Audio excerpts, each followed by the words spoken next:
नमस्कार, आपण पाहत आहे भांडा फोड न्यूज. एका दमात भ्रष्टाचारी कोमात.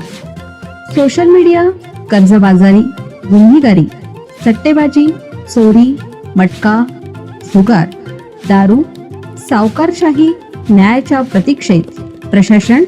भांडाफोड न्यूज. एका दमात भ्रष्टाचारी कोमात. भयानक. ट्रेन खेचून रेल्वे थांबवली आणि तरुणीला जबरदस्ती नेलं. 6 जणांनी केला सामूहिक बलात्कार. बिहारमधील गया पाटणा रेल्वे मार्गावर एक धक्कादायक आणि माणुसकीला काळिंबा फासणारी घटना उघडकीस आली.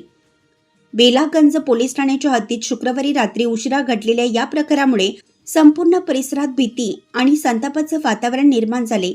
रेल्वेने प्रवास करणाऱ्या एका तरुणीला जबरदस्तीने ट्रेनमधून खाली उतरवून तिच्यावर सामूहिक अत्याचार करण्यात आल्याचा गंभीर आरोप करण्यात आला. या प्रकरणी 10 जणांना ताब्यात घेतलं असून पुढील कारवाई सुरू आहे. मिळालेल्या माहितीनुसार जहानाबाद जिल्ह्यातील रहिवाशी असलेली ही तरुणी बेलागंजला जात होती. ती गया पाटणा मार्गावरील ट्रेनने प्रवास करत असताना बेला चकंद स्थानकादरम्यान काही अज्ञात व्यक्तींनी साखळी ओढून ट्रेन थांबवली.